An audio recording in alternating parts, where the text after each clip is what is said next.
Hey everybody, it's Todd with Sweet Tea Guitars. Thank you for stopping by the channel and welcome to my life.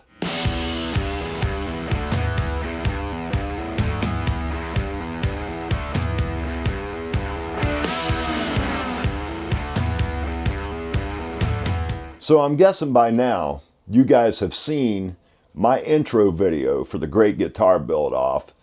I am looking so forward to that, I can't even tell you guys. It is Sunday, February the 6th. They have yet to announce the beginning of the Great Guitar Build-Off, so we're still waiting for that. We got other work to do. Here's the neck, you guys. All I've done so far is taken this out of clamp and I scraped a little bit of the glue out of this seam right here. That's all I've done. We're about to run this thing across the router table, get the sides of this fretboard leveled up with the edge of the neck here, and then we can do some other work that I'm wanting to get done. Down here on this end, where my fretboard goes to square, I'm going to stop the router right at the end of this before it starts to curve around that radius there. And I'll clean all this up and do any treatment we do to the end of the fretboard right here. I'll do that by hand. I think I may round these corners off. I'm not going to do too much to it, but I don't know that I want to leave it square like that. Anyway, let's get this cut on the router table and we'll talk a little bit more about what we want to get done on this neck. In this episode, what I would like to complete is obviously getting these edges cut. I want to make sure I've got a nice, well-defined center line. We got that to do. We need to thickness our headstock down to that 13 to 13.5 millimeters. We need to get our swoop cut in, and then we need to get this neck ready to shape. I need to radius the fretboard. I've got a top and bottom router bit in the router right now. It's a 1/2 inch diameter. I was going to use a top router bit and just let that ride right over the top edge of the fretboard and cut this flush with a top bearing bit, and then I would flip the neck around, do the same thing on this side.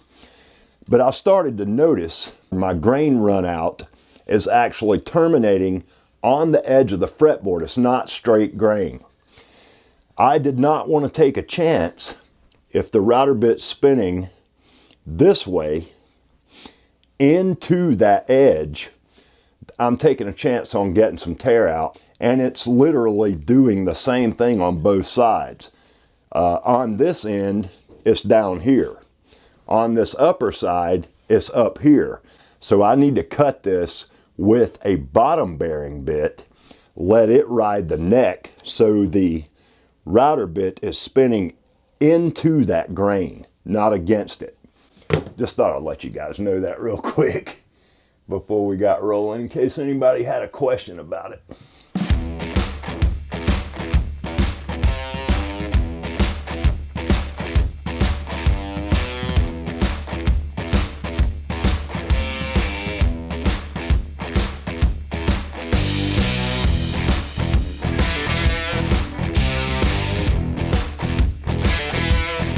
And now we've got something that's starting to resemble a guitar neck here, and I'm really happy with it. It's beautiful. This wood selection's really turning out to be something special. I'm going to take a chisel and work on the edge of this fretboard up in this area, and then we'll take some files and whatever we need, sandpaper or whatever, and create whatever kind of shape. I'll just roll it over just a little bit to kind of match the radius on the end, but still maintain my overhang right here. And I'm just using this Narex to shave this down level with the side of the neck.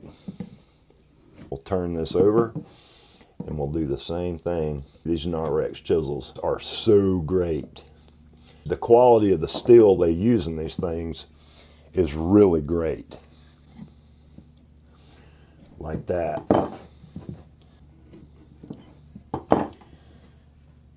About right there should be good. Then we'll switch over and start working on this thing with some files.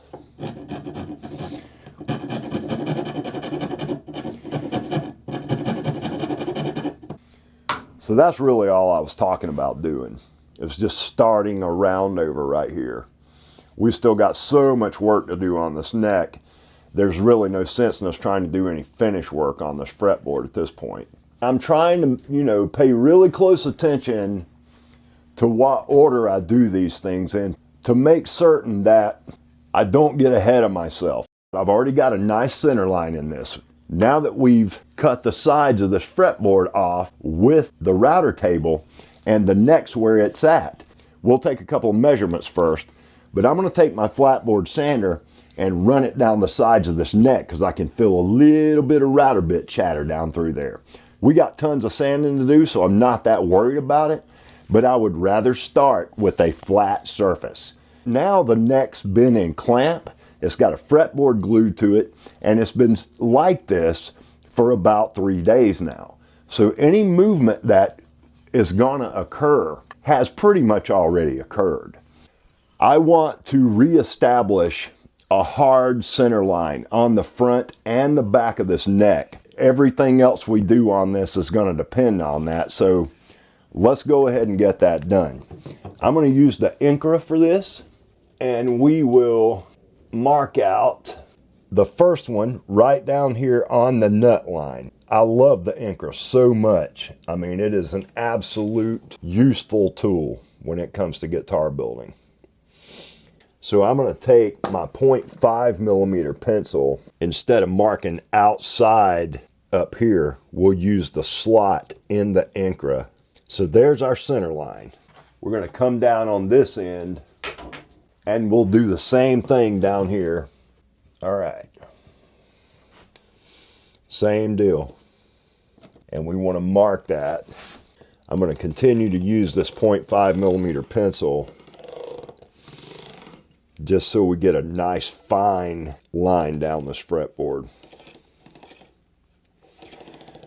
Let's do the same thing on the back of the neck. Before we do that, let's take our square and redraw this nut line all the way around the neck. So I'm just using my little machinist square here. And this is another reason why I like dealing with a flat surface.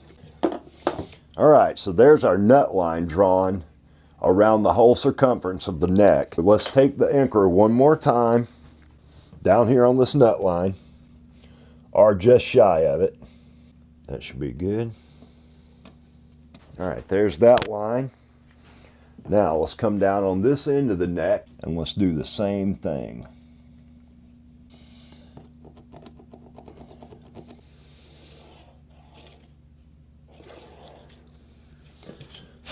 So there's our center line reestablished on the front of the neck and on the back of the neck.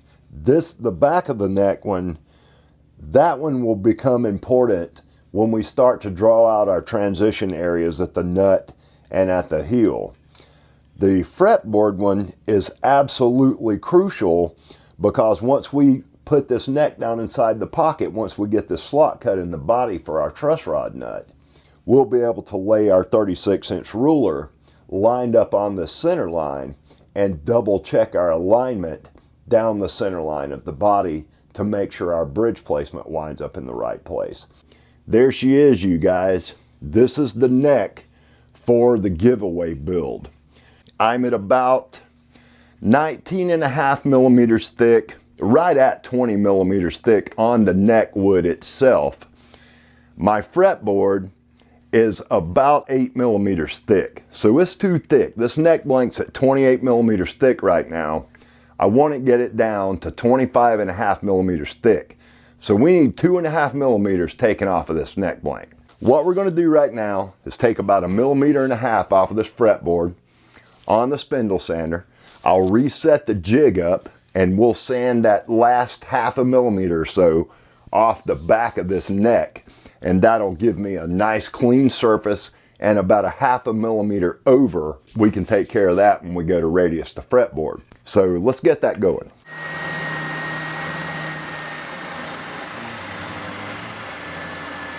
I want to let the sander do the work. I do not want to force anything. Okay. Yeah, I still got my fret slots. There we go. We're at 26.44 millimeters.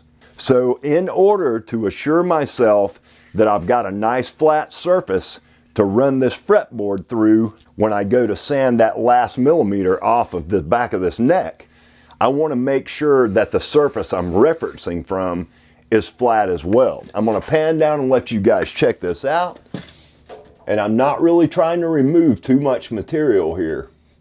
All I want to do is flatten this up.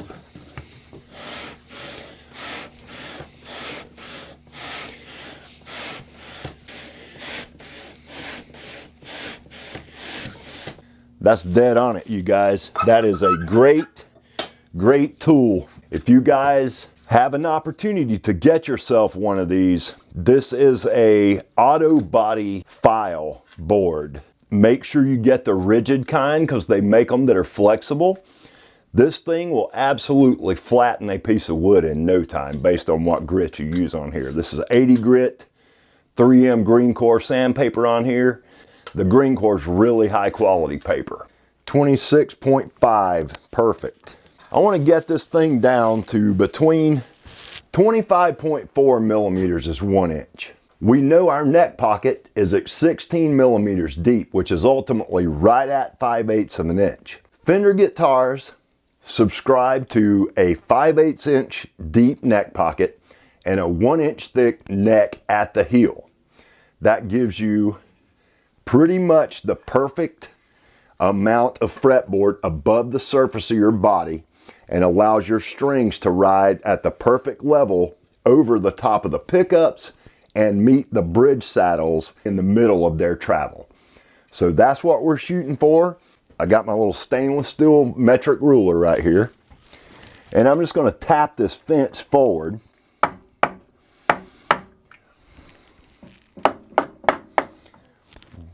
Yeah, I don't think we could ask for much better than that. I only had to move it just a little, you know, and all I really want to do is get this surface on the back of the neck parallel to the surface on the fretboard, now that I know I've got the fretboard perfectly flat with the straight edge. So that's what we're doing. Let's get that going. This shouldn't take too long. This is way less material that we'll be removing off of the fretboard on this go.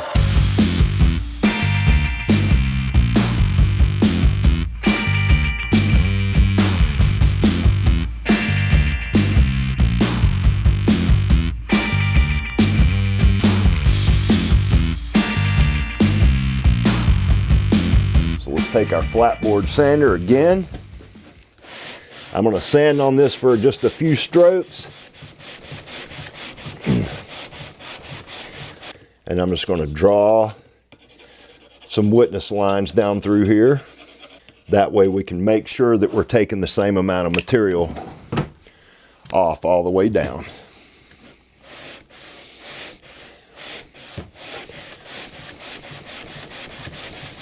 All I really want to do is make sure I'm starting with the flat surface, which we are. This right here is the Maximum Guitar Works neck hold down jig. And as you can see, Steve was nice enough to put made for Sweet Tea guitars in there. I thought that was a pretty cool touch. Thank you, Steve. The way this thing's made, there are T-nuts all the way down through here. That's got these thumb screws on both sides. There's a center line marked in here. All the way down, you've got these two blocks with these dimples on the side of them. You just find that spot. That one goes there. You slide them down till they lock into those grooves. There we go. Then you put your neck down on this jig and you start slowly aligning your center line. I'm going to start at one end. That looks good. And then we'll go to this end. That looks pretty good. So our neck's locked into this jig at this point. Just like that. Fretboard up, flat side down. I've got my flatboard sander, super glue and masking tape to the top of this 12-inch radius block. I've got 40 grit 3M green core sandpaper on here. This thing slides right down in there. These are nylon guides that allow this radius block to move back and forth I'm gonna go slow at first. What I would normally do is take a hand plane and shave the edges of my fretboard down and go ahead and try to get some of this material off of the edges. But because I want to show you guys how this jig works, I thought we'd do the whole thing by hand. And I'm gonna trade back and forth so I can make sure I don't get one side further down than the other. And there we go, you guys. We're cutting a radius into this fretboard, and you can see we're already making our way towards that center line. Once we get down to a suitable level and I start to see scratches almost to the center, I'll change over to 80 grit and we'll draw the fretboard up and start double checking for even sanding. All right, let's take a few rounds with the 80. We just want to start checking. We got a little bit more in the center to take off. Let's draw up our fretboard just like so. Just want to make some lines all the way across it.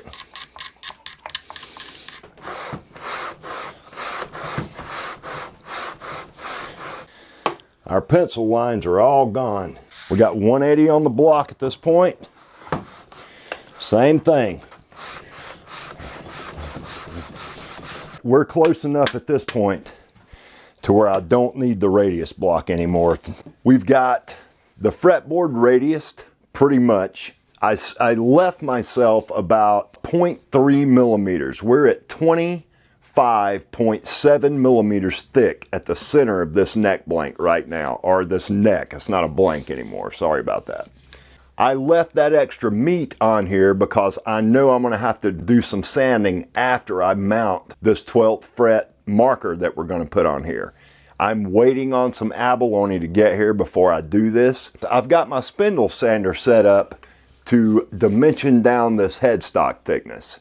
So we're going to go ahead and do that.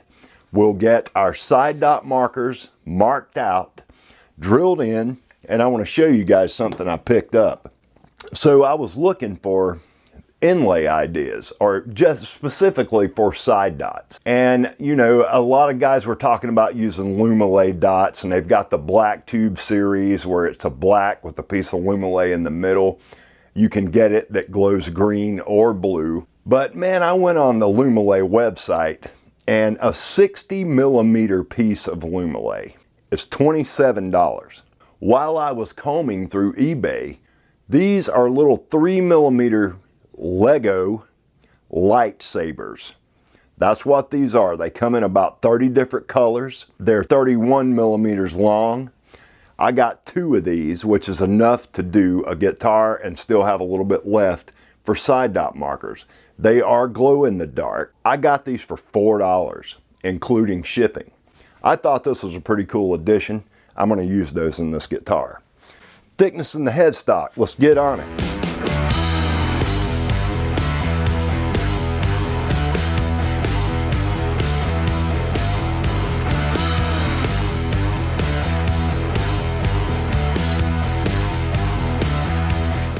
There we go, you guys. We've got a little bit steeper angle on the swoop, which I'm absolutely fine with. As you can see, we've got a pretty straight line across where our nut's at. I'm happy with that, so I didn't want to go any further on it. Just a little shy of 14. 13.5 millimeters is ultimately the perfect depth. So that's what we're after. This is a Maximum Guitar Works 25.5 inch scale side dot drilling jig. We're using that Lego glow-in-the-dark material, which is just a hair over 3 millimeters. We're going to use the 3 millimeter dot. My 3 millimeter dots are barely below my fretboard. So these are going to intersect the line between the fretboard and the neck wood only slightly. We're going to take our center finding pin right here, and I'm going to do my best to hold it straight up and down and just make a little mark. All I'm doing is giving myself a mark for my brad point to drill a hole in this. We just want to mark each one of these holes, and here's our last one right here. You can already see how much time that saved us. We can pop these clamps off now, and we'll check it to make sure we're happy. You can see my little dots all the way down the side of the fretboard right there. That is really, really a great tool. Getting these drilled in and getting those little dots glued into this neck, we're going to finish that up this evening. And I'm going to drop this video after that, because our next phase will involve marking out the back of this neck to drill in our metal inserts. We'll start redrawing the center line, figuring out where we want to cut our first facet. We'll do some more work on the headstock. We'll shape this neck, so that's going to be a pretty information-packed video on the next one. I don't want it to be so overwhelming in the next video that you guys don't get anything from it. So let's get this done, and then we'll call it a night, and we'll call it a wrap. Just want to let it scratch the surface.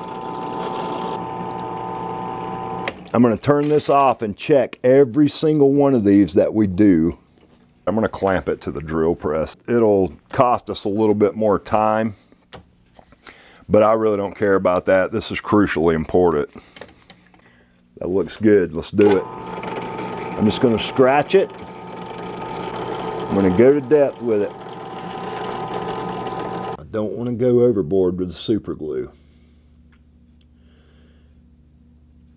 We'll do like 3 at a time. Give them a little tap. I felt that bottom out.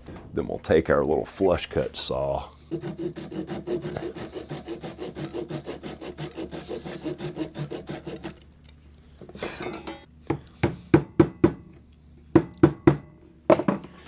Same thing.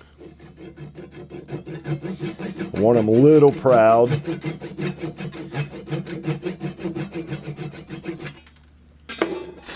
We got one more piece left here. Let's go ahead and get glue in these last 3 holes. I'll even have a little left.